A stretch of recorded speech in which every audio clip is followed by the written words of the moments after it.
Can you guys hear me? All right. Well, looks like people are going to be gradually filtering in. We'll keep this very nice and intimate here.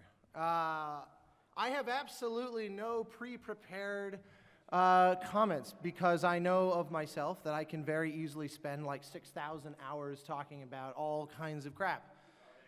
Starting now, yes. You have all we're going to be locking the doors and you have abandoned all other plans for this weekend until we do Journey Live, right? Our Kickstarter just ended like an hour ago at just over 1,000% funding, which was insane. So thank you. And thank you to anyone. Did anyone here back it? Is anyone here? Oh, that's awesome. Well, my true massive thanks to you guys. It's a really crazy thing that we're trying. My goal is always to create sort of Hindenburg type things where if it doesn't work, it goes down as memorably as if it had worked, or maybe more memorably.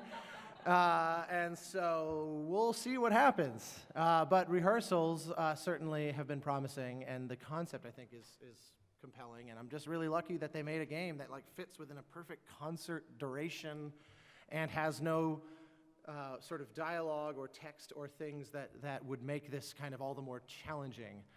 So it's the first step. I have a lot of ideas for how to build up this particular idea of Journey Live, and then also to then expand this into other related concepts as well. So hopefully this will be something that becomes kind of a thing. But we'll see. So I kind of brought my laptop not even knowing if I would have anything to plug it into. So because I do, I have a million things that I can go. I have like virtually everything I've written in games on this laptop and can sort of pull things up and talk about stuff and talk about projects that you've never heard of, and probably after I then tell you will be happy you hadn't heard of and are therefore upset that I've tainted your otherwise pristine, innocent existence prior to learning of said failures. And so I kind of want to just let this be conversational. I also asked them if they could bring a piano because my dear friend Laura is here, who is a phenomenal singer, who has seen video games live and seen her, she sings Journey often, if you've seen me on the show or other conductors. She is Flute Link, which is the most awesome thing ever. So I'm sure you're all familiar. So I basically said to her, in the off chance that there's a piano on stage, do you want to learn a bunch of music at the last second? And she did, because she's amazing. And so I wrote, of course I'm now discovering there's no stand. I myself have not learned the music that I wrote, so that could be interesting. We'll figure that out. I may need you to double as stand partner and singer. So anyway, I'm just going to turn it to you guys to ask about whatever you want to ask about, because I can go, like I said, I can talk about Journey, Assassin's Creed, Syndicate, Banner Saga, any number of other things you've not heard of, Monaco, et cetera, et cetera. You were first on the draw here. Awesome. How are you doing, first of all? I'm very well. I'm thrilled to be here. This is the first time I've been to MAGFest, despite I'm seriously stoked about it, because for years I've been invited, and then in the last second something has kind of conspired against me, and I've been unable to come. And so it was one of those, I told Steph about a year ago, like, no force on earth will keep me, I don't care if I have to come stumbling in with an arm openly bleeding from whatever happened, an hour ago. And so I am well. How are you? Doing good. Excellent. So I teach a small middle school class on game design, and we recently Amazing. went and played through Journey. And one of the questions they were asking me that I did not have the answer to was, what stage of development did you come onto the project? Were you kind of a latecomer? I could answer that in a multimedia way. Yes. You have now initiated lecture 5-7. That is going to be the next hour. So that will be the one and only question, everybody. Let's see here. So the answer is that I came onto Journey from the very beginning. So Flower was that game company's previous game, and amazing. I had nothing to do with Flower, but I would love and worship Flower. And I remember at like the Flower launch party or something like that, Genova Chen, the creative director for that game company and co-founder and creator of Flow, Flower, and Journey, and mysterious unannounced current project, he basically pulled me aside and said, I want to tell you about the next game that we're going to do. And so, he gave me like this very cursory, in fact, I remember he said, let's get dinner and I'll walk you through it. So it was kind of like, okay, cool. So then a few nights later, or whenever it was, we went and got dinner. And I thought it was going to be this very casual sort of like, so here's kind of the idea, and what do you think? And it was like, he's such a no small talk, no bullshit kind of guy that as soon as we sat down, he's like, okay, so there's Joseph Campbell's book, The Hero of a Thousand Faces, and it's this amazing distillation. It's called The Monument, and it was just like, fortunately, I already was quite familiar with Joseph Campbell. Otherwise, from the first 10 seconds of that conversation, it would have been this rapid, frantic catch-up to just hold pace with him. But he just launched right in, and he had a lot of the ideas as early as this, because this was early 2009. So this was quite, every year, it feels longer ago. It's astonishing to me the game's been out now for almost 4 years, but this was 3 years before that. And so he said, he started walking me through, the basic ideas of how he wanted to kind of mirror the big classic moments of the hero's journey, a la Joseph Campbell, in a game, and very little was sorted out except the notion of it being a desert landscape and the idea that there would be kind of a mountain as this unstated but obvious goal. And he said, and originally it was going to be like 4 major chapters of kind of this adventure or this journey, And as with all of his games, Journey was supposed to be the working title and then just stuck, because for example, there's this famous psychologist, a guy that studied sort of psychology in human activity, Hungarian named Csikszentmihalyi, who developed this notion of flow state, and that was where the first game, Flow, was developed from. I remember him debating, do we call it Flow or do we call it Darwin Island? Which makes no sense, and I'm sure that none of us would be where we are if it had been called Darwin Island. And so, anyway, so he said, what do you sort of think of all this? And he walked me through and talked to me a little bit about the idea behind the multiplayer. But it was all pretty conceptual. In hindsight, he had a pretty clear idea very early. Sometimes you really find a game midway through development, right?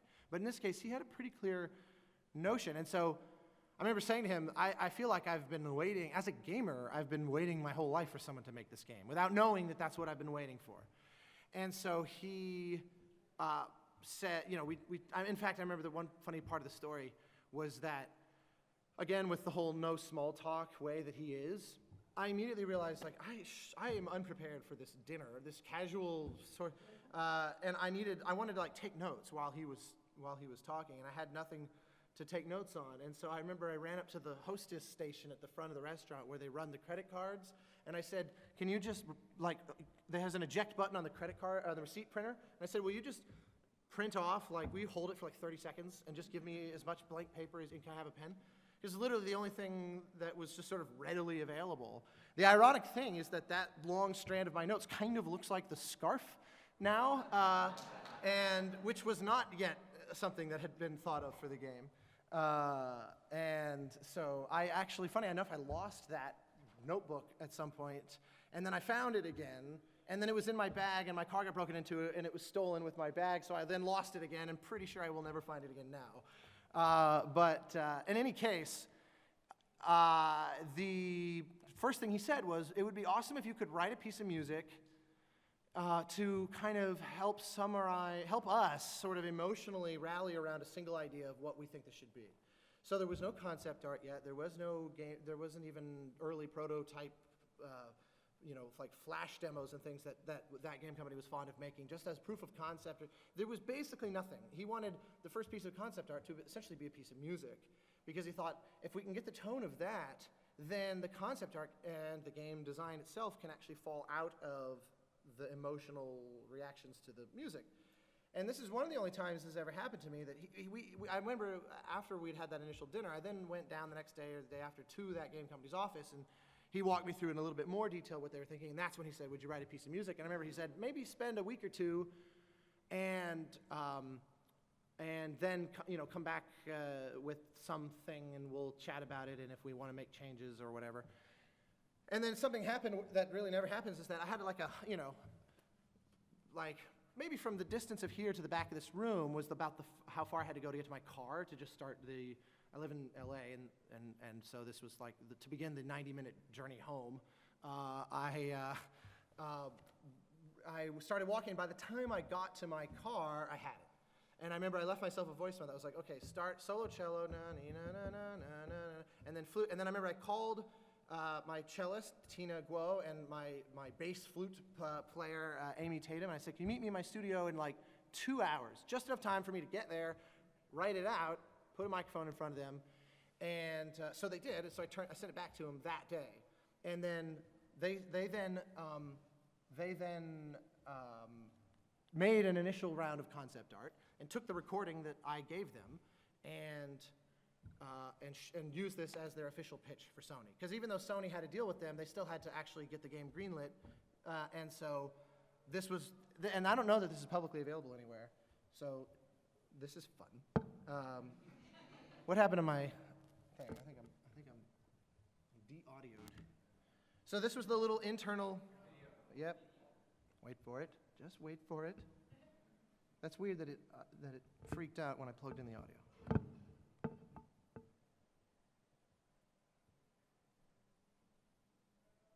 Stand by. Okay. So in theory, this should work. I've done no sound tests or anything here today, so.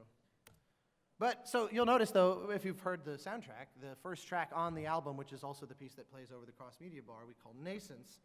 This is a verbatim this piece. The only thing that's different about this and what's on the final recording is that an orchestra of strings comes in at the very end. Here, they're fake, done on my computer, because I did them that day. And in the final, we went back and replaced them with actual live strings. So you can hear what the mock-up sounded like. But you'll hear the recordings are not only the same, but we never changed them. That recording in like February or 2009 or whatever it was is literally the same thing that endured all the way through to the end. And so it's funny because when you listen to the final, you realize there's a cello playing being accompanied by strings, and there's 2.5 years of time between the two being laid down.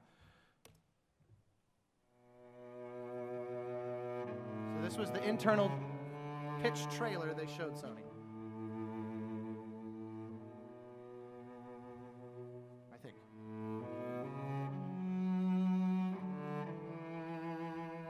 I mean, it's basically, they took concept art that Matt Nava, the art director, did. He basically added some very subtle animation to his concept art that they started making immediately. Yeah. This is. So you'll notice it wasn't actually really a mountain. It wasn't quite a mountain. It was more like a canyon with a giant crevice. Also, the character had arms and was a little different. What's insane is I've seen people cosplay as the prototype character. I have no idea how they even found the art for it. I love that the scarf is blowing the wrong direction here. That was noticed after the fact.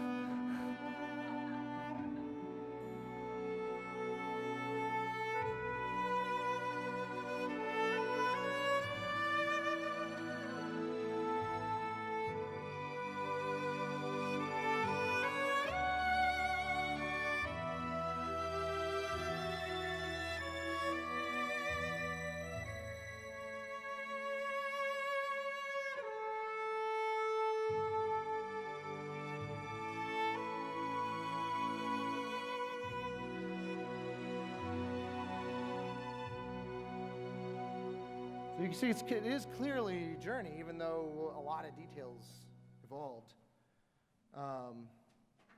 And I also like that it doesn't end with PlayStation.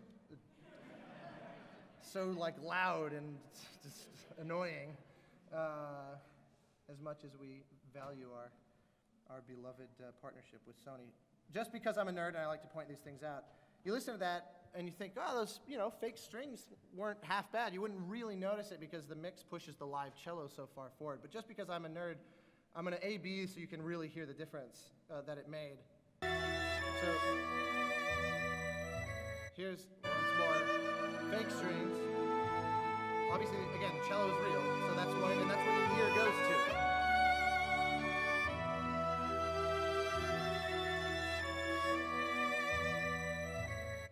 then 2.5 years later, same cello performance.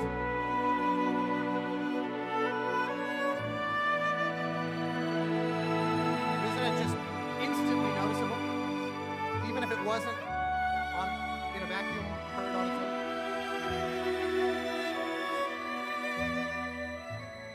And what was so great is that this was such a 21st century moment of technology where we were recording the orchestra in Macedonia in Eastern Europe, but we were doing what's called a source connect or a remote recording where there's a special plug-in into Pro Tools where you can monitor high-quality audio in real time.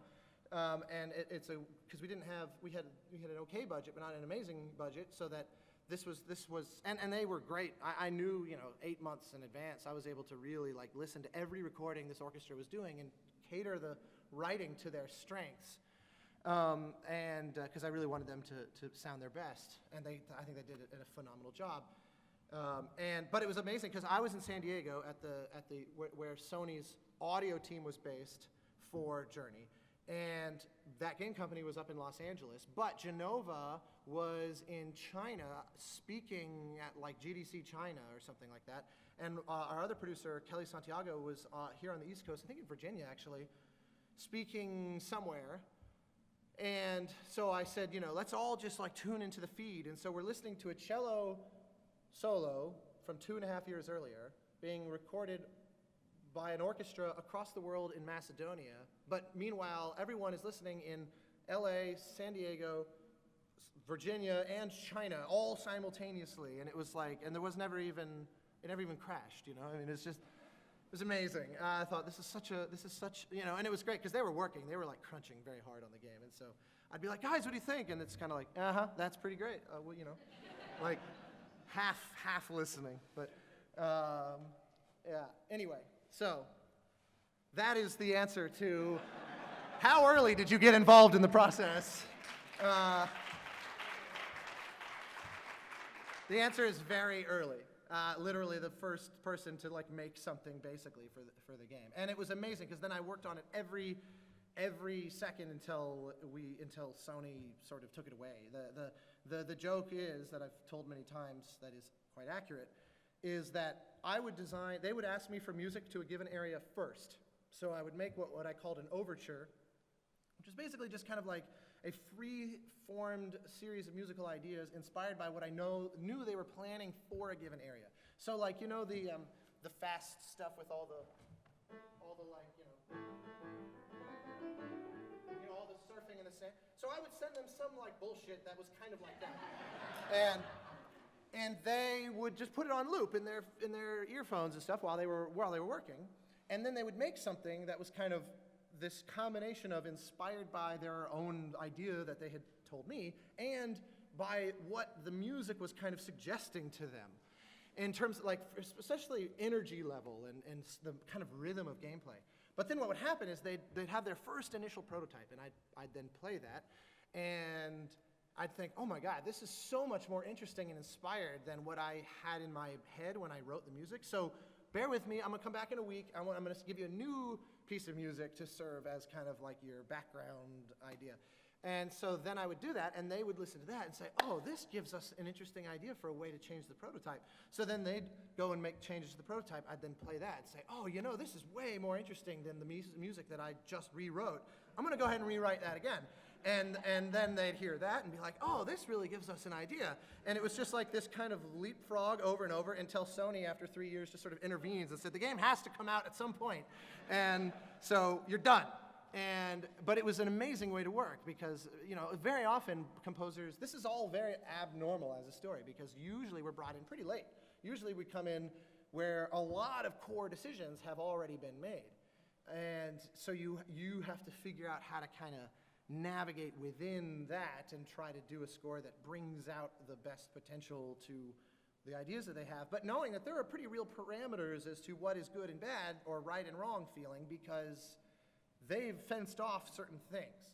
I'm very lucky, though, that I very rarely get called for games where they have a very kind of like prescriptive knowledge of what they want out of the music straight away. I'm very lucky that almost always I'm called in, if not as early as Journey, nearly so. Even on like Assassin's Creed Syndicate, which you would think would represent the diametric opposite type experience, they specifically called me because they said, we think you can probably bring something very weird to this game. And we want that. We want something that feels like a total abandonment of prior ACs, which was shocking. I just did not think that, because they, you get these calls all the time from AAA developers where they'll say, well, actually even from indies, where they'll say like, okay, there are no rules. Anything you want to do sounds awesome. And then you send them something that's super weird, and they're like, what the hell? And you don't hear from them again. They're just like, you call and the phone number's like, this phone number has been gone for 10 years. They never existed. They have erased their identities to avoid ever speaking with you again. But in the case of Syndicate, they weren't like that at all. And they did bring me in where I was able to work on it for close to a year. So even though the game had been in development for several years at that point, on a game like that, so much of the early development is technological, of just making the thing work, and then there comes a flood of content in the form of all the actual story and art and voice acting and all of that. That tends to come in relatively. I mean, I was delivering finished mixes of the score to scenes that still had temp dialogue in them because just so much funnels through in the last second on a project like that. So anyway, that was such an amazingly robust first question. The tone has been set. Who else has something? Yes, we're just apparently going to go down this row, one person at a time here. Yeah, you.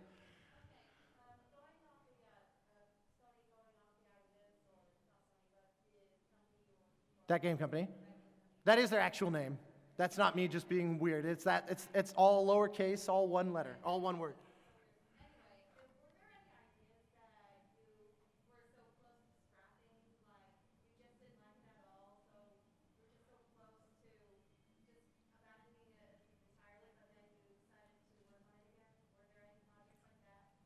Oh, whole projects?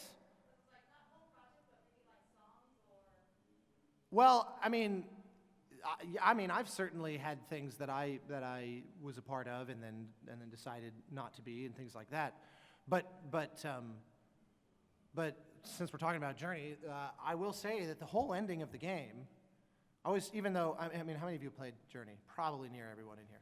I still have this like hardwired, sort of genetically encoded need to not say spoilers.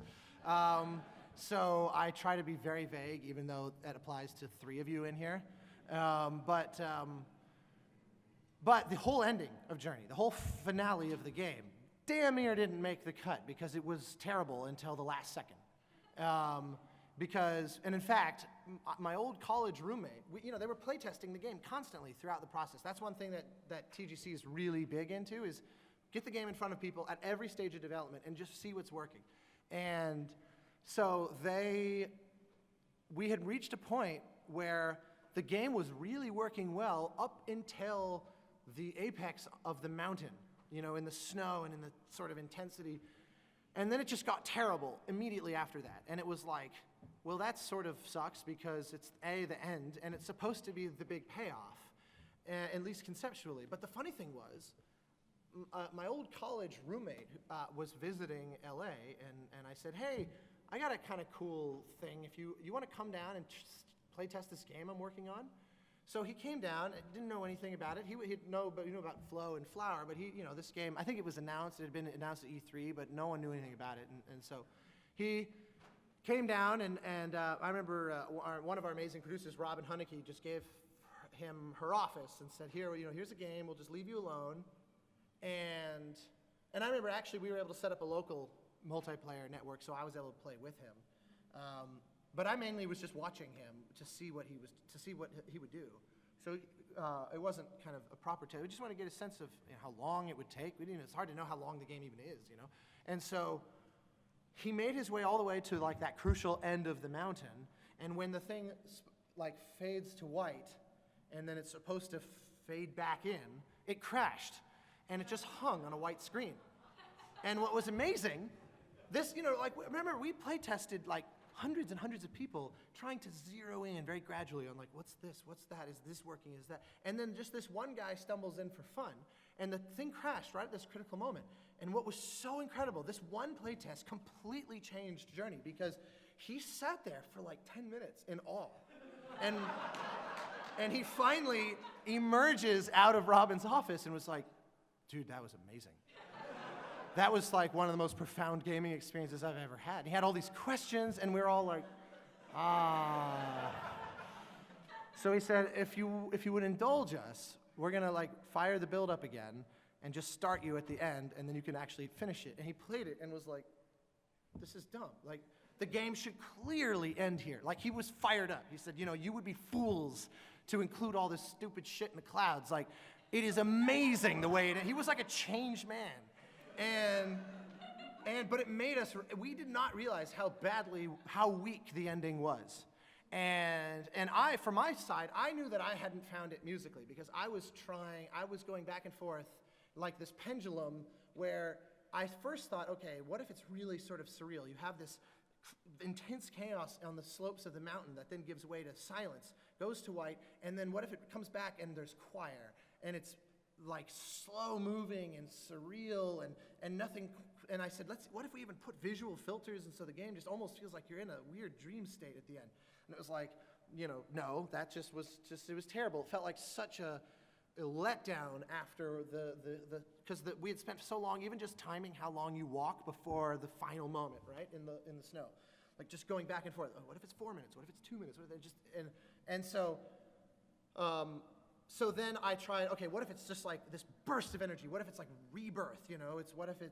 Which is of course what the word apotheosis means. I said, what if it is this sort of and I was writing music that sounded as if it was like from some like a chase scene in a Pixar film or something. It was just hyper energetic, but like trying to be happy. And it was awful. It was terrible. It was so fast. It was like beating you over the head, saying, love this. And I kept going back and forth of these extremes where the music, like, it would get, I'd start really slow, and then I'd try something super fast, and then I'd wheel back in and be a little faster, and then wheel back in and be not quite as fast, and I was getting actually extremely frustrated because the whole game depends so much on the score that I thought, I am going to be the reason why this is a failure, because the music is just really not working. And then I definitely remember distinctly, it was some random Sunday in like October of 2011, and we were like locked off Gold Master in December or something like that, which meant all the orchestra recording and mixing and final implementation of the final mixes and then fine-tuning into the game has yet to happen. So this was later than the 11th hour.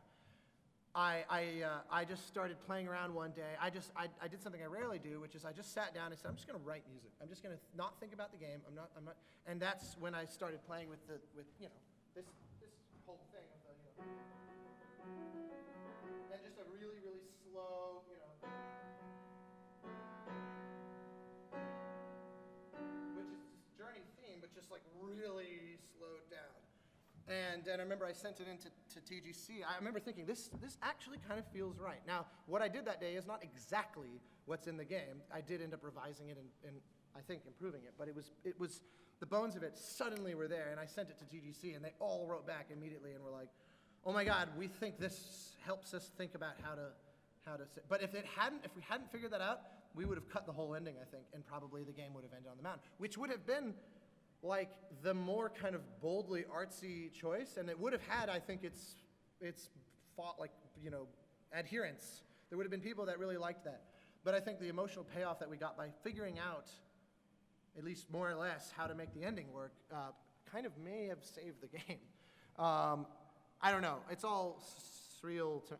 It's still surreal to me that anyone even likes the game. I remember sitting there when it was coming out, and the reviews hadn't come out yet or anything, and I just thought, I really had no guess even what the reaction was going to be. So that's not exactly what you asked, but it is something that we iterated on, and I have like piles of discarded music in an attempt to find that ending.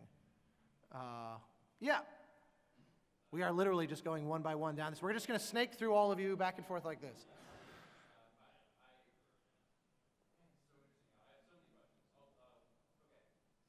Feel free to just tell them, the guy next to you, and then we'll just put and then.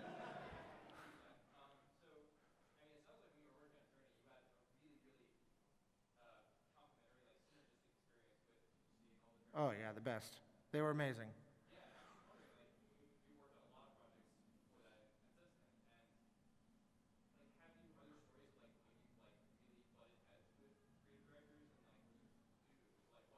Sure. You all hear his question? He asked, like, what happens if I have the opposite type relationship as with that game company, and it's actually really kind of friction filled. And I've been lucky, actually. I've never actually had a situation where we did not get along because I'm in the sort of very lucky position that traditionally the jobs that I've done, someone just called me and said, I'm familiar with X project of yours, and I'm curious what you would bring to what I'm working on. Even if it's something radically unlike, like, you know, the Banner Saga guys, for example, called the, like, moment Journey came out, because they had just launched their Kickstarter, and they played Journey, and we're like, oh, well, let's see what this guy, you know, if he's available. And so they called me, but they were not saying, like, we want, you know, Journey 2 as like the unofficial name of the score to the Banner Saga. We really want you to find your own thing, but we like the mentality that informed the creative decisions here. And so they would, if anything, that particular example is too far the opposite, where I kept saying, like, are you sure you like this cue? And they're like, music's your department, man. If you're on board, we're on board. And I was like, yeah, but we're like collaborators here. You know, I really want to know that this is actually okay. And they you know, I mean, they were great. So I've had a few projects where it became clear very early that I wasn't really the right fit on for various reasons. But it wasn't because we were, you know, at each other's throats or something like that. It just was that, and so it never got very far, because I was like, oh, you know what? Actually, I think, you know, there are colleagues of mine or friends of mine that can do what you specifically want probably better. And to me, I care only about the games be as good as they can be. And if I am somehow myself a block against that, then I would rather not be part of the game. You know, it's not, the goal is not I want to score every game that's made. It's like I want to try to help games being all that they can be. And if I feel like I'm well attuned to that. Now, one thing is I do love to musically move around a lot. Like, I don't know if you're familiar with my work beyond, you know, some of those other games, but I really do love to just like constantly, like, did anybody hear, okay, yeah, here's an example. I have this kind of like bucket list of developers that were sort of my dream to work with, and one of those was Kim Swift, the creator of Portal. And I remember Flow came out when Portal came out, so we were like at all these awards together, losing to her. Which I was in awe of, because I thought, you know, you're a badass. Portal is incredible. I mean, it's like the game of a generation or more.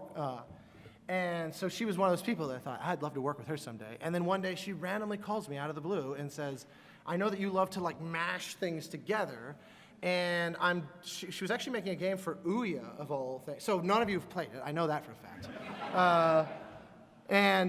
But she said, you know, we've been hired by Ouya to make a game. And we thought it'd be fun to do like a roguelike rhythm-based game, which Crypt the Necrodancer is kind of a similar thing. This was a few years ago. Obviously, it worked out great for them, less so for our Ouya exclusive. And also musically radically different, because she said the game is going to be like inspired by Viking mythology, which was hilarious because I was already halfway through the Banner Saga, which is also Viking mythology. Except she then threw me for a loop and said it's supposed to be Viking mythology meets like 70s funk. And so she said, so basically, I need you to go invent the genre of Viking funk. And as with every project of mine, the conversation began as, what does blank sound like? What does Viking funk sound like? To which I said, I have no fucking idea, so let's go do it. And so this is what I wrote for Soul. It's called Soul Fjord.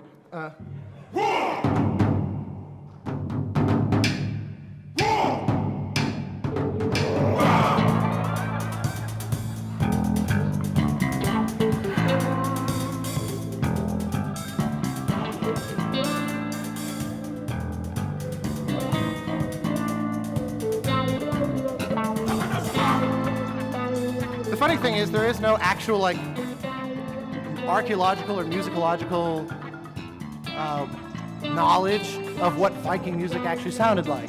So I do confess with great shame that I kind of cheated and basically just sort of made Viking kind of broadly just caveman sounding, which is actually an affront to because there are instruments that I used on the Banner Saga that are drawn from. But I was like, it'll be too hard to blend with.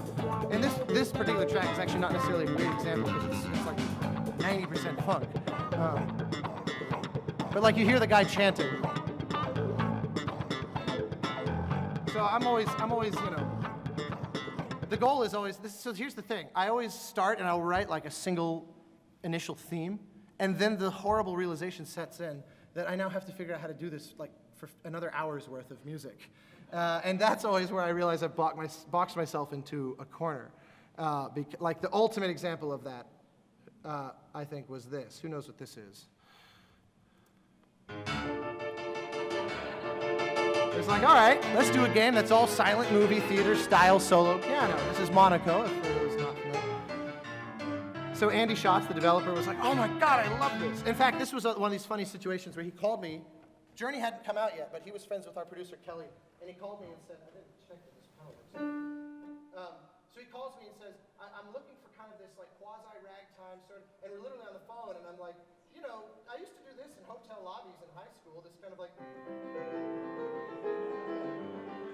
he was like, oh yeah, that's Monaco. Which of course is funny because when you listen to it now, it's, you know, which is so different than what I played on the phone. So but that was the classic example where I finished, you know, I said, okay, here's the thing, and I went and wrote a theme, and he loved it. And that was actually one where I wrote several themes before I found the one that was just right. And if you buy, I did kind of a double release, and the expanded album has the rejected themes on it, just for fun. But that was one where, yeah, I was like, oh my God, I have to write like an hour of hyperkinetic music using only piano. I thought Are you familiar with the notion of imposter syndrome, where it's every project, everyone's about to discover you're a fraud? This, Monaco, was that in spades. Anyway, all right, what other, this is great. Yeah? A long time ago, you were involved in a project called The Forge. Yes. It was a short film, and I remember watching it years ago, and I had no clue that you composed the music until last year. 10 minutes ago. So I was curious how you got involved in that project. So The Forge, he asked about a short film called The Forge. That was a film where the director had played Journey, and he loved Journey, and then he had a friend. So The Forge is like this really emotional and sort of intense and beautiful film. It's like a short, it's probably 8 minutes long or something like, I can't remember now, but it's a short film, under 10 minutes, where this guy, it's a really sad story. This guy, not the director, but this guy named Eric, his sister one day just randomly out of nowhere committed suicide. And she had been saving money for her wedding, and she left it to him. So he decided to make to make a film kind of honoring her, but about people fighting depression. And so they created this short where they went crazy with these special effects to make it like this internal war against you and this, Eric, the brother, he actually is in it, and he's fighting this like monster, this absolutely, it's almost like an anime where it's just so over the top, but with the idea of channeling this real legitimate pain. I'm seeing if I have the music here. I surely do, although I don't know for sure. So surely was perhaps a stretch, but I don't have it here. But it's on YouTube. It's called The Forge, and that was what he just emailed and said, I want to hire you to do the score. And I had recently been working with this amazing singer Maluka, who I'm sure a lot of you have seen her videos on YouTube, singing like Dragonborn from Skyrim and stuff. And she's amazing. And I just said, hey, would you want to sing on this for me? And then also I reached out to Tina, the cellist, who I hire for everything, and put together a score kind of built around them. So yeah, it was just a very simple. And then since then, that director, his name is Steven. He and I have become good friends, and he's great because there aren't many directors that I know that are as passionate about directing as they are about gaming. And so he'll call me after every new release and be like, "Oh my God, did you just play blah blah blah blah?" Name. I remember getting a phone call from him that was like, I answer. I'm like, "Hey, what's going on?" And there's this silence, and then I just beat BioShock Infinite, and I think I got skull fucked. I was like, I guess I should play the game. That is, of course, I'd been a long-running fan of BioShock, so I didn't actually need his provocation, but that's the kind of guy that he is. And which is great, because I work a lot in film as well, and most filmmakers that I work with are really not gamers. To them, it's like I lead a double life. But he was an exception. And it was a really special film to be part of. I mean, I really, as with a game like Journey, if there's ever an opportunity to use what it is that I do to sort of directly and actively try to make people's lives better, and not just by making music that they hopefully like, but by something that can hopefully be more than that. Journey ended up being an overwhelming example of this, where people, I don't attribute any of that to the music. I think the game just sort of somehow managed to click into a certain kind of place where people would imprint very personal experiences on it and have these really intense emotional reactions. And in many cases, we'd get these emails from people talking about how they were really working through something really difficult in their life, and the game was so important for them to kind of find their way. And to me, I mean, if I could do things like that for the rest of my life, that is a worthy use of one's time. And so that's where this film was like, I will do whatever I can to be a part of this. You know, I wasn't paid. I said, let's just, any resources you have, let's put towards hiring musicians and making it sound good and that sort of thing, because this is something that's actively trying. And I put the soundtrack album up, and we connected with a sort of like, a sort of suicide prevention nonprofit, and I said, anyone that ever decides to buy this, I'm just going to forward the money to this nonprofit and things like that, because that's important to me. So I have never, ever once been asked about that film, and so I'm glad you saw it. It's just called The Forge, for anyone who wants to find it on YouTube. It's the production value for like an 8-minute film is kind of incredible. Any other questions? How about you on the aisle as far back as it goes? Yeah. Yes. One at a time.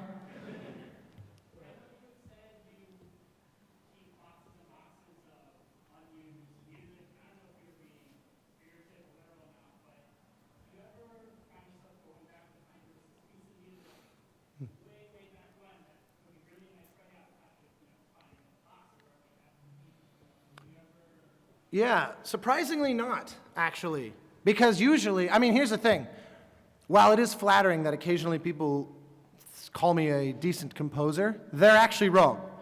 I am a terrible composer, but I am good at one thing. I'm really good at not letting you hear the bad stuff.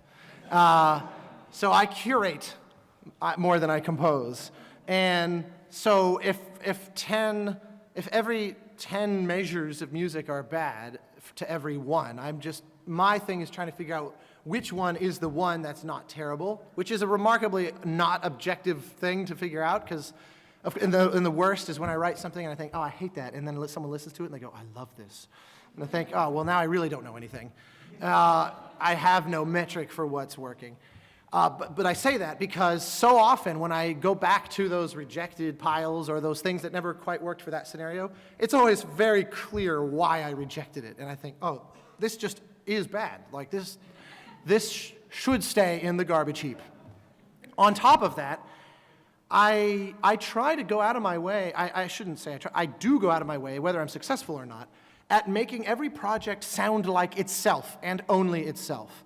So old ideas are rarely applicable to what I'm working on now anyway, because they were cooked up in some other scenario where I was trying to do something that only fit to that thing.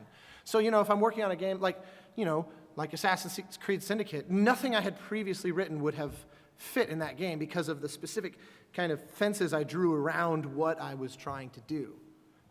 And so that's where another, and to give a business answer twist on this, one of the things that composers very often will negotiate for is to try to retain as much ownership over their own music as they can, which depending on the type of publisher, you may have zero control over. The publisher owns everything outright. It's what we call a work for hire. One of the reasons why composers try to retain ownership of their music is because after the project is done, you can then go relicense it to other stuff as a way to generate more income off of that music, as a way to just help earn a living as a composer. Is one piece of music can earn money for who paid you to write it, but then also if it goes in a TV commercial or if it goes in a TV show or something, it can earn additional income.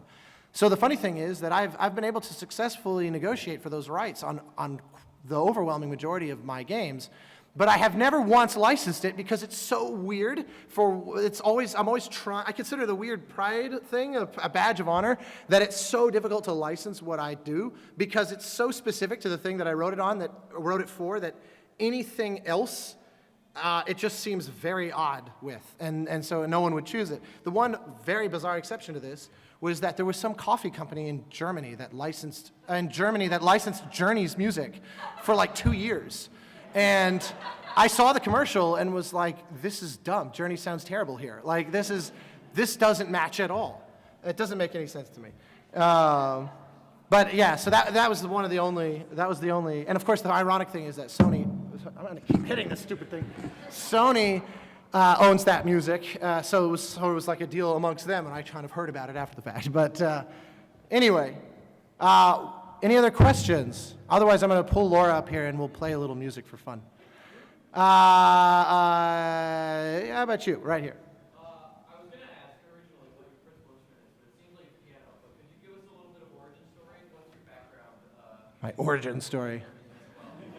It's weird that that's become like a phrase that you could just say it, and music was not a part of my life in any way at all until about age 10, meaning I didn't even listen to bands or anything. I was just not on my radar. I liked games, I liked comics, I liked film, I liked storytelling. That was my main thing. I wanted to be a writer, I wanted to grow up. It was either that or be a paleontologist. But then I kind of randomly, actually it's a really weird story, I won't give you the whole version, but basically my father made this sort of bet where he said if you learn to play Beethoven's Für Elise on the piano, then we had found in his mother's house, my grandmother's house, his childhood pellet gun, and being the 10-year-old boy, I was like, I must have that. So and this thing would never be legal now, it's basically a rifle. And so he said, in a moment of kind of parenting genius, he said, if you learn to play Beethoven's Für Elise, you can have this. Now, I have no idea why he said that because I never even touched a piano before. But I said, okay, whatever it takes. And so we got this piano teacher, and he comes over, and and I said, okay, we gotta learn Für Elise.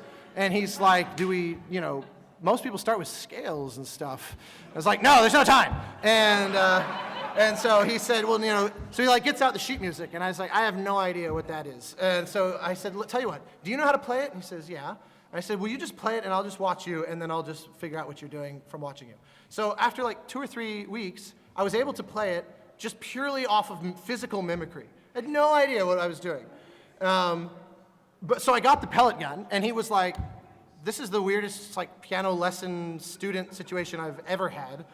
Are we done, or do you want to sort of now learn piano? Because, I don't know what this was. And then I had this moment where I was like, actually, weirdly, this was pretty cool. But here's the thing, I don't listen to music. I've heard of Beethoven, I've heard, in school. I have no concept for what anything is anywhere. So I would love recommendations and so he came back the next week with a stack of LPs of his favorite music, which was Jerry Goldsmith film scores. And instantaneously I was like, life changed forever. I had no idea that there was such a thing as a living composer. And I'm serious. It was Beethoven, died in 1827 or whatever it is. I was like, this was what you're taught, in school, which is a failure of the educational system, because there are most certainly composers. This was just such an awakening.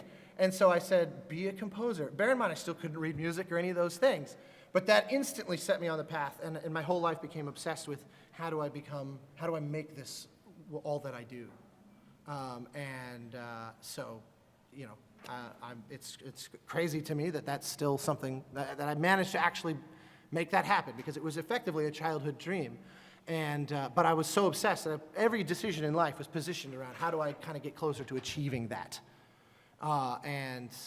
He in one off-the-cuff suggestion radically altered the course of my life. And I still to this day contend that Jerry Goldsmith is the greatest composer in the history of Hollywood. The two big colossus figures are John Williams, who everyone's heard of, and Jerry Goldsmith, who very few people have heard of.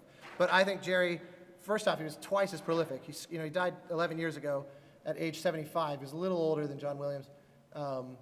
and he scored like 250 movies. I mean, just like an unbelievable. He was doing 7 and 8 major films a year, and many of those are absolute classics of all time. I mean, in the same year, 1979, he did Star Trek: The Motion Picture, which he wrote this for, which this is the most famous melody of his.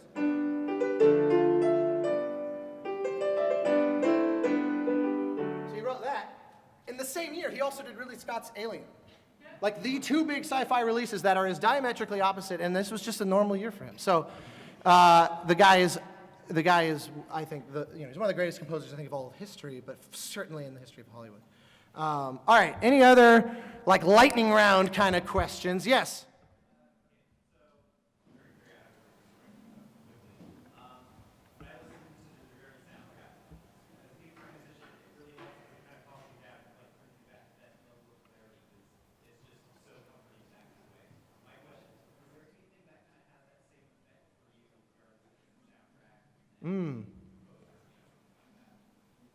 It's interesting. I almost never list, like relaxation or sort of centering, you mean. It's funny that to me, music almost always excites me, no matter what kind of music it is. So if I need to kind of focus or certainly even just calm down, music, it could be the most like the Adagietto from Mahler's Fifth Symphony, which is one of the most slow-moving, beautiful pieces of music in all of history, and that would actually have the opposite effect on me. So I'll do other things. I'll like one of my kind of things. My comfort food is I love watching lectures on YouTube about like physics. As a total layman, but I really obsessively love watching like astrophysicists and particle physicists and people like that where you find these 2-hour talks where it's an hour long and then an hour long Q&A. And I have watched like thousands of those when I need to just kind of reorient my thinking, or I'll get in the car and I'll listen to like an audiobook or things like that. I rarely use music because it invariably will make me think, oh, that's really interesting. I like the way that they voiced the strings there, and it doesn't matter what it is. It's just impossible for me to not get all excited about it. So yeah, it's interesting. I don't ever, like people, like here's an interesting, people, I get emails on an almost daily basis from people saying, I love studying to Journey. Like students who say, this is my #1 study music. And I cannot relate to that at all. To me, music was so antithetical to studying at any point in my education. It never had that intended effect. The other one, of course, that I get is, I love falling asleep to Journey, and I have always kind of like a mixed reaction to that, because but I've come to appreciate that that's actually a very kind of powerful compliment, because especially a lot of times people have said, I actually have a really hard time falling asleep, and it can kind of help me get into a place, and that very few things can do that. And then I realize I've actually managed to get into their life in some really like personal sort of way that's really helps improve their quality of life, and there is no actual aspiration beyond something like that for me. So I actually have really come full circle to really value that kind of feedback. But the first handful of times I heard that, I thought, really, like, it's that boring. But yeah. So does that answer your question? I only have a few more minutes. Should we make some music? Should we? Let me see if I can find some kind of stand. I'll hold it for you. Yeah, you want to hold the music? All right. I'll take you up on that. The Journey piano. So we have a bunch of options. There's, of course, these are all pieces. These are songs. These are voice and piano. And so the options are Monaco, which is like sultry jazz. So there's that sort of thing, like a torch song sort of deal. That's where we bring the lights down just a little bit. Has anyone heard the songs I wrote for Assassin's Creed with these amazing Australian? So there's those. They're called murder ballads. We gotta do something from there, I think. And of course, I was born for this from Journey. What do you guys want to hear? I heard Journey ballads. Somebody asked for jokes. All right, let's try that. I can't promise that I can do it. I can't promise I can do it either, so it's all good. So the story with these, we'll do jokes. You want to do that and Underground? Just sort of like Sure. the two. Hell is it? So the story. Oh, there's Leisure Suit Larry. All right. You want to just hold these? Yep. It's only the 2 pages. Okay. You want them right here? Yes, sir. That's good. So this one, you guys know this? The sort of. So the funny thing is with this song, this is actually the only one that I didn't write. Because I was working with these amazing, oh God, I have to play you guys something from this gaming life. So there's these Australian comedians called Tripod. And I was commissioned to do a show with them in Australia, and we wrote this like 2-hour show with the Melbourne Symphony and the 3 of them singing and me conducting called This Gaming Life. That's like 2 hours of songs about them being gamers. So like there's like a 6-minute song about one guy making a character in Skyrim, for example. And there's another song where we make fun of crappy character design in games that's called Head of Zombie, where inevitably there's a character who's like disfigured and looks awful, but they have like a stripper body from the neck down. And we're like, that's just a dumb and very common thing that a lot of games do. Like the weird, sort of hypersexualization of even like a corpse. And so we made a whole song called Head of Zombie that's about that. And it's all comedy. And so I fell madly in love with these guys, and about that time Assassin's Creed was really up and running. And they pitched this idea of writing songs, and I won't go into all that, but they said, do you write lyrics? And I said, I know these guys that are, I swear to God, the greatest lyricists alive. And so I called them and I said, you want to work with me on Assassin's Creed? And they freaked out because they've been gamers their whole lives and never actually worked on a game. Because they have their own show. They've been performing in Australia for 20 years. And I mean, they're like household names in Australia. And so I said, all right, well, let's write some songs. And then there was one where they came up with an idea and they just sent me the song. Like, here's just a thing we're playing with. You can change whatever you want. You can, what do you think? This is just something we were fooling around with. And I heard it and I said, this is divine. I would dare not change anything. So that's this one. So that's the ironic thing is my job here was just to give the thumbs up. So how fast? It's supposed to be like quite fast. Like Yeah. like that? Okay. Can I like vamp for 2 bars Go before for you it. come in? So that you don't have to come in on one? Because it's supposed to be like Alright, so I'm gonna do this.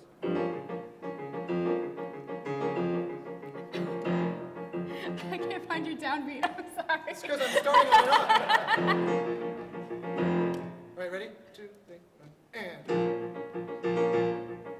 I tend the tale of Maxwell Roth. He sought the foot like a moth, his sense of timing never off until he opted to collaborate with a hooded reprobate. The blighter and assassin made a deadly double bill.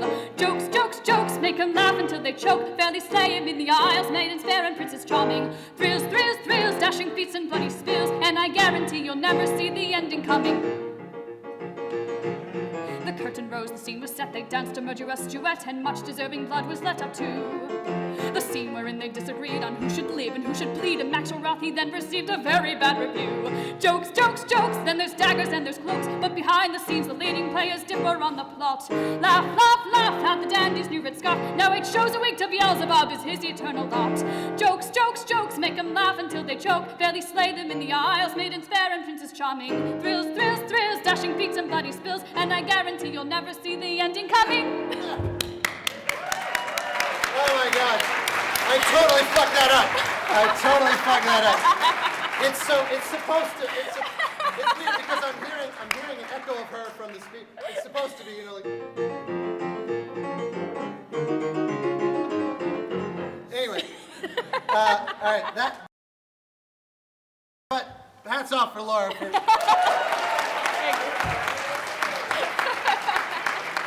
All right, good. And thank you, sir. What's your name? Matt. Matt, our impromptu stand. I'm looking for work.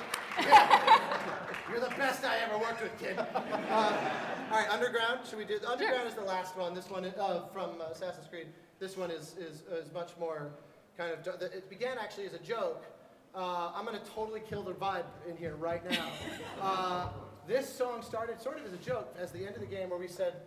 No one ever sings about all the like thousands of guys that you kill, and so we thought, wouldn't it be nice if they had a moment?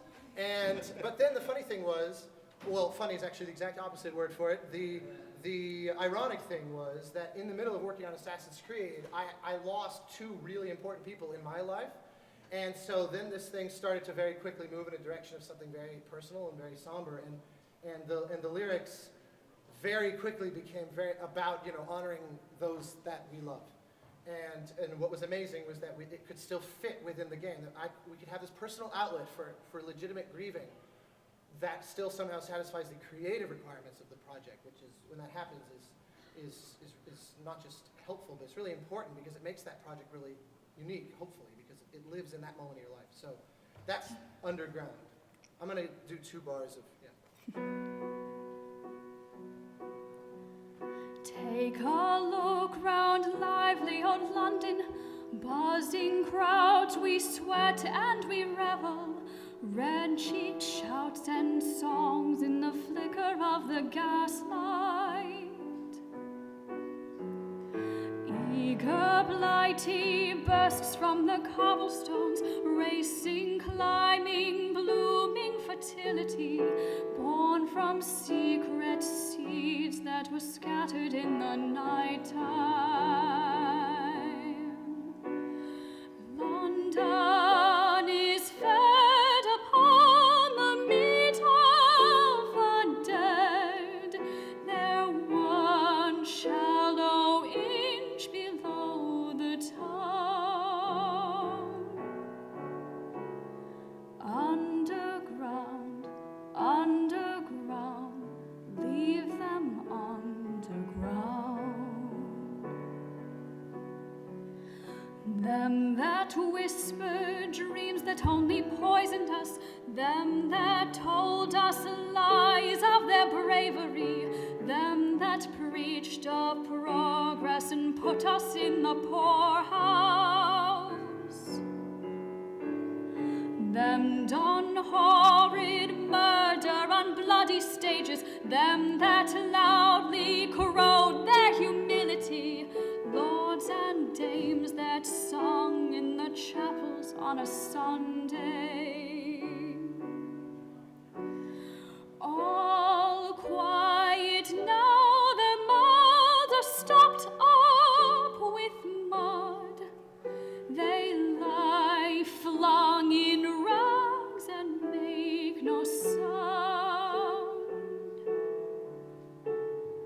Underground, underground, leave them underground.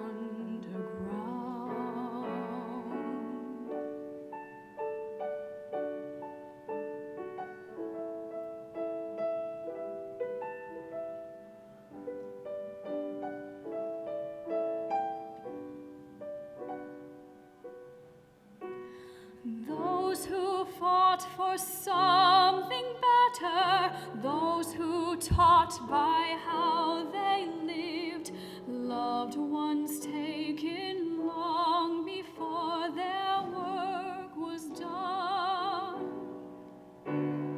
Underground, underground, leave them underground. Underground, underground, leave them underground.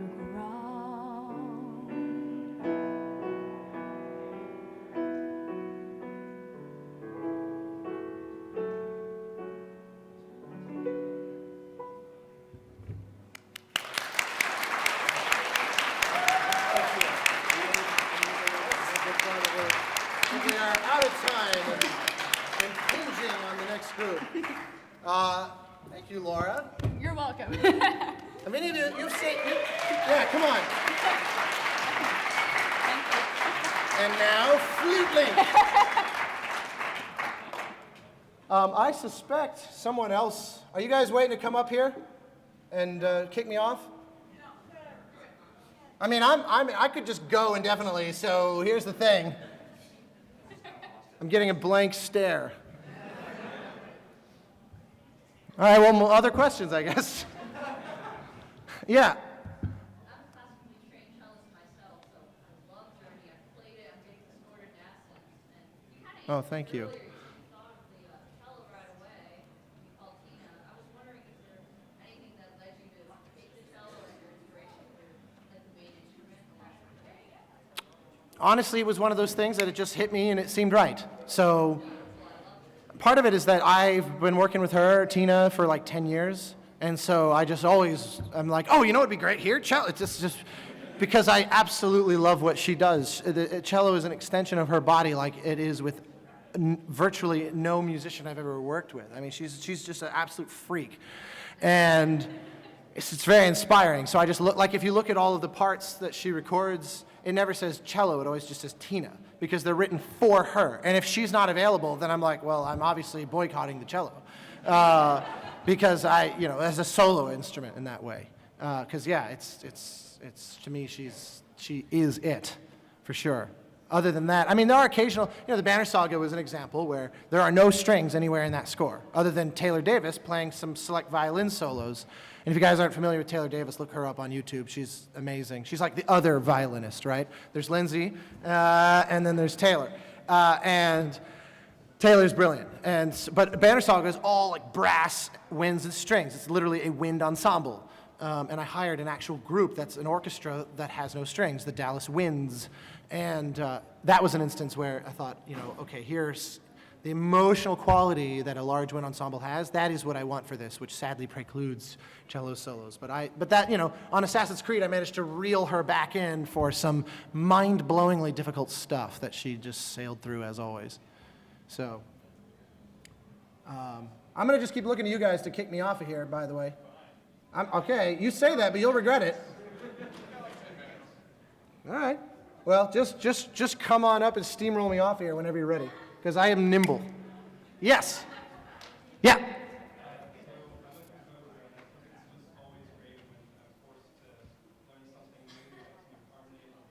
Mm-hmm.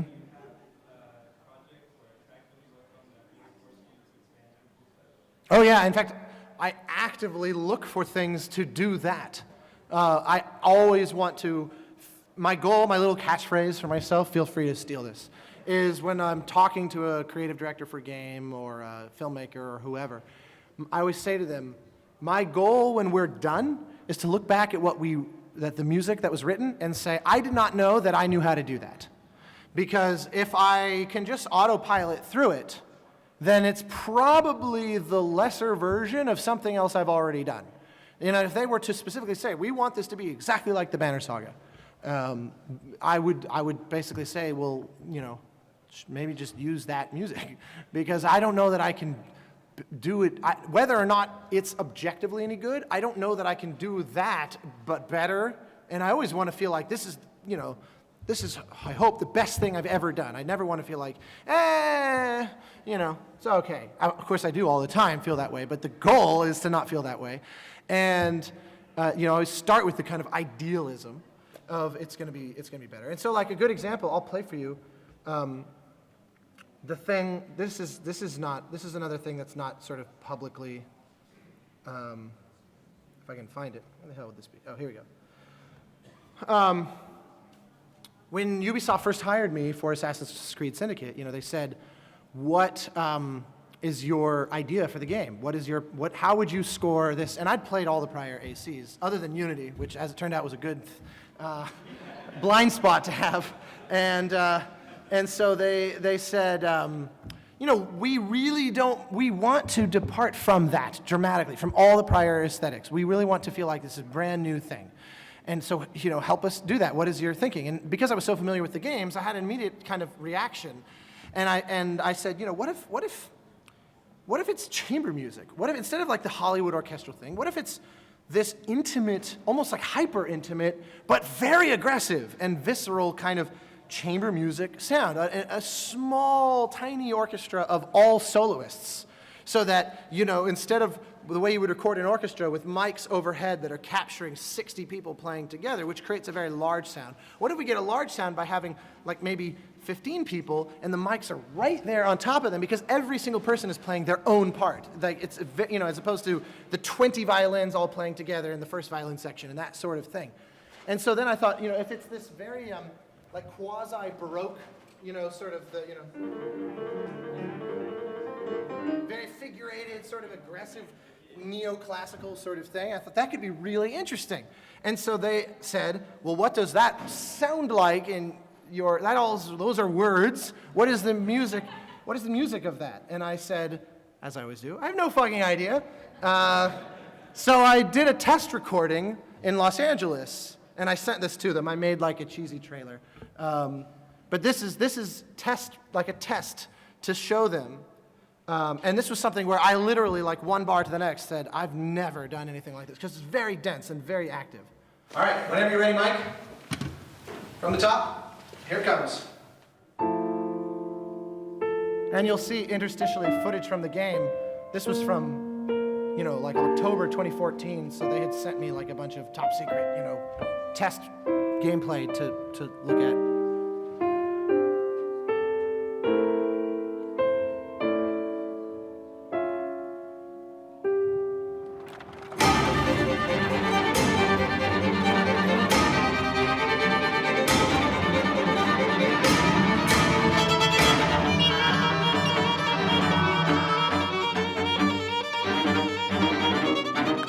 Pointing out that the musicians are sight reading this.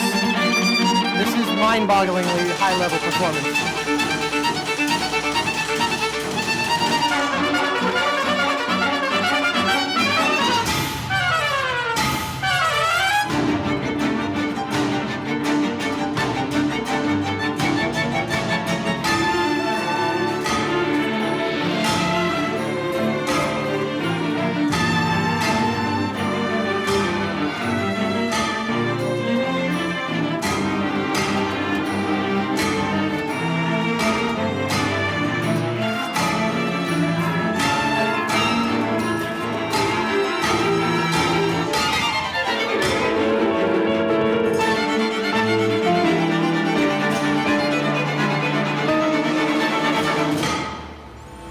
They hadn't titled it Syndicate yet.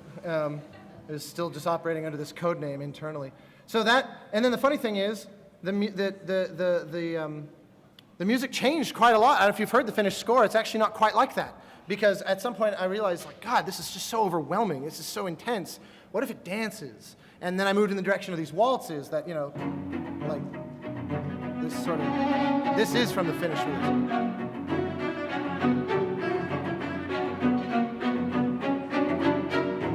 So the same instrumentation, the same basic concept, which was still scary and unfamiliar. But I said, what if it waltzes now instead,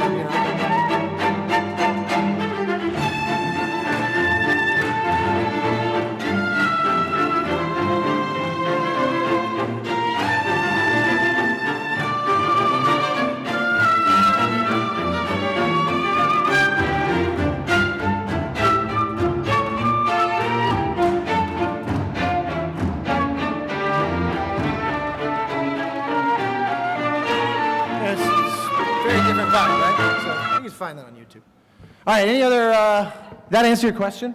All right, awesome. Yeah. A lot of artists in general kind of refer to something like a career takes off, refer to it as a big break. Mm-hmm. Is there ever a point in your career so far that you kind of felt like one particular project really kind of roused you? I mean, pre-Journey's release, my career bears little resemblance to its post-Journey self. So there's no doubt that that radically altered the landscape of my career. I mean, it's interesting because Flow came out of the gate in 2007 and took a lot of people by surprise, and I found myself like getting awards and stuff that I did not expect for our. Are you guys familiar with Flow? It's so, especially back in, this started as a student game in 2006, and it was like, it was nothing. Somehow it was something. But Journey so dramatically overshot the reaction to Flow that for sure. Plus, I was getting phone calls after that from people that wouldn't have returned my phone calls prior. So that's a kind of a definitive sign that it radically altered the nature of my career. But I've been lucky because every project, especially games that we're talking about, every game that I've worked on, I've been able to move around to so many different types of games that it's kind of like brought me in with totally different audiences, like the hardcore sort of animation and turn-based strategy fans out there, which tend to overlap a lot with tabletop games. Those people love the Banner Saga, for example, but may never even heard of Journey. And then, doing a game like Monaco, very frenetic couch multiplayer, which is a very different vibe from something like Journey. And then obviously something like Assassin's Creed is a whole other kind of demographic of game. And there are some people that have played all of these games, but not that many, because it tends to kind of find its way. And so that's where everything has always kind of felt like this new beginning, because I've moved genres around so much that I'm kind of meeting people who are totally not part of my world prior to that, which is fun. And right now, the guy that made Monaco, he's doing a game called Tooth and Tail that we're working on right now. That's like competitive, high speed, high energy, real-time strategy game, except it's an RTS designed for use with a controller, not a keyboard and mouse. So it's like a couch RTS, because he's like, it bothers me that no one's ever successfully done this. So he's making this game that's like it's a very stripped down RTS. It's like, okay, let's go back to the basics. And it's amazing, it's so addicting. So that's gonna have a whole other audience from anything, even from Monaco, which is his own previous game. So I don't know if that answers your question, but it's words I said. Yeah. Oh, wait. Pause. You ready? You guys ready? All right. I'm going to answer in 20 seconds, so finish your question. How do you determine and negotiate monetary compensation? How do I negotiate my monetary compensation? Every project is different. Sometimes I do a project entirely for free where we just make a revenue share agreement because I'm like, I love your game and I would be horrified to not be part of your game. And then there's other situations where we don't make that kind of deal. It varies. I have an agent that she bears the major brunt of sorting all of that out, and she's spectacular, and she represents other colleagues of mine like Gary Scheinman, who did the BioShock games, and Chris Tin, who everybody knows as the guy that wrote Bobby A2 from Civilization 4, and he's done other amazing things as well, et cetera, et cetera. So that's her specialty, and I like to let her, but I'm always involved, and to me it's like all that I care about is that we optimize ourselves for success with this game. And I don't mean success of reaping the benefits of its release, but I mean we make it so that we can make the game as good as it can be, and whatever empowers us to do that. And sometimes that's financial, sometimes I say, look, I don't actually care about money, what I need is time. I need more time with this game, and so it's always different. It's always different. But ultimately, who I'm working with and the creative opportunities offered by the game worth vastly more to me than the money that it pays. Because if it's a genius game and a brilliant person who I'm inspired by, I'm not ashamed to say that I have done those kinds of projects for free because everyone was doing it for free because we just wanted to all work together. I wouldn't work for free if I was the only one working for free. That's not exactly fair. Anyway, I hope that gives you a glimpse. Thank you all. I'm out of here. I'm yielding the stage.